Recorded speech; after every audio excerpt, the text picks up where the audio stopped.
శ్రీ గురుభ్యో నమ. నేను మీ ఉళ్ళగంటి హనుమశర్మను. మరి ఈ యొక్క జూన్ నెలలో వృశ్చిక రాశి వారికి గోచార రీత్యా మరి వారి యొక్క ఫలితాలు ఏ విధంగా ఉన్నాయో మనం తెలుసుకుందామండి. ఇక వృశ్చిక రాశి వారికి ఈ యొక్క జూన్ నెలలో వారికి మిశ్రమ ఫలితాలుగానే కనిపిస్తున్నాయి. భార్యాభర్తల మధ్య సఖ్యత అనేది కొంచెం తక్కువగా ఉంటుంది. బంధువులతో విరోధాలు అనేవి కొంచెం అధికంగా కనిపిస్తున్నాయి. మిత్రుల వల్ల కొన్ని పనులు అయితే వీరు తొందరగా పూర్తి చేసుకుంటారు. ఈ నెలలో వృశ్చిక రాశి వారికి ఆదాయం అనేది బాగానే ఉంటుంది. ఖర్చు కూడా చాలా తక్కువగానే పెడతారు. అయితే భార్యాభర్తల మధ్య కొంచెం సఖ్యత అనేది చాలా తక్కువగా ఉంటుంది. ముఖ్యంగా భార్య తరపు బంధువుల వారితో, వర్గం వారితో కొంచెం గొడవలు అనేవి అధికంగా ఉంటాయి. స్నేహితుల ద్వారా మీరు అనుకున్న పనులు అయితే తొందరగా పూర్తి చేసుకుంటారండి. సంఘంలో ఉన్నటువంటి వారి ద్వారా మీరు అనుకున్న పనులు తొందరగా పూర్తి చేసుకుంటారు. వారి వల్ల లాభాలు అనేవి కూడా ఆర్జించే అవకాశాలు ఎక్కువగా ఉన్నాయి. ఏవైనా గతంలో మీరు ఎవరికైనా ధనం ఇచ్చి అప్పుగా ఇచ్చి ఉంటే ఆ యొక్క అప్పు అనేది కూడా తిరిగి వచ్చే డబ్బులు కూడా తిరిగి వచ్చే అవకాశాలు అనేవి చాలా ఎక్కువగా కనిపిస్తున్నాయి.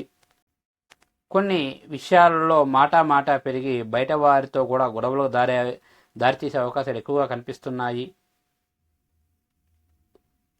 ఇక ముఖ్యంగా చెప్పాలి అంటే ఈ నెలలో వీరికి ప్రథమార్థం అంత అనుకూలంగా లేదనే చెప్పాలి. ఇక ఎవరైతే ఈ యొక్క వృశ్చిక రాశిలో ఉన్నటువంటి వ్యాపారస్తులు ఎవరైతే ఉన్నారో వారందరికీ కూడా ఈ నెలంతా అనుకూలంగా లేదనే చెప్పాలి. ముఖ్యంగా ఆ యొక్క వ్యాపారాలలో లాభాలు అనేవి ఆర్జించకపోవచ్చు ఈ నెలలో. ఇక జాయింట్ వ్యాపారస్తులు ఎవరైతే ఉన్నారో వారికి ఈ నెలంతా కూడా అంత అనుకూలంగా లేదనే చెప్పాలి. ఇక ఎవరైతే ఈ యొక్క వృశ్చిక రాశిలో ఉన్నటువంటి ప్రైవేట్ సంస్థల్లో పనిచేస్తున్నటువంటి వారందరికీ కూడా ఈ నెలంతా కూడా అంత అనుకూలంగా లేదనే చెప్పాలి. మీ పై స్థాయి అధికారుల దగ్గర నుంచి పని ఒత్తిడి అధికంగా ఉంటుంది. వారు ఇచ్చినటువంటి కొన్ని పనులు, కొన్ని ప్రాజెక్టులు మీరు సకాలంలో పూర్తి చేయలేకపోవడంతో వారితో గొడవకు దారితీసే అవకాశాలు ఎక్కువగా ఉన్నాయి. కొంచెం మానసికంగా అయితే కొన్ని ఇబ్బందులు అయితే ఎదుర్కోవాల్సి వస్తుంది. అదేవిధంగా గతంలో ఏవైనా బోనసులు కానీ, ఇంక్రిమెంట్స్ కానీ, ఏదైనా ట్రాన్స్ఫర్స్ విషయంలో మీరు మీ పై స్థాయి అధికారులతో చర్చించుంటే ఈ నెలలో మళ్ళీ వారిని అటువంటి విషయాలను చర్చించకుండా ఉంటే చాలా మంచిది. ఎవరైతే ఈ యొక్క వృశ్చిక రాశిలో ఉన్నటువంటి విద్యార్థులందరికీ కూడా ఈ నెలంతా కూడా పరీక్షా కాలంగానే చెప్పవచ్చు. ఇక ఎవరైతే స్టేట్, సెంట్రల్ గవర్నమెంట్కి సంబంధించి జాబుల కొరకై అప్లై చేసుకొని పరీక్ష రాస్తున్న వారందరికీ కూడా ఈ నెలంతా కూడా అంత అనుకూలంగా లేదనే చెప్పాలి. ఇక ఎవరైతే చలనచిత్ర రంగస్థలంలో పనిచేస్తున్నటువంటి ఈ యొక్క వృశ్చిక రాశిలో ఉన్న వారందరికీ కూడా ఈ నెలంతా కూడా మిశ్రమ ఫలితాలుగా గోచరిస్తున్నాయి. గతంలో ఏవైనా కొన్ని సంస్థల నుంచి రావాల్సిన ధనం అయితే మరి తిరిగి వచ్చే అవకాశాలు ఎక్కువగానే ఉన్నాయి. నూతన ప్రాజెక్టులు అయితే ప్రారంభించే అవకాశాలు చాలా ఎక్కువగా ఉన్నాయి ఈ యొక్క వృశ్చిక రాశి వారికి.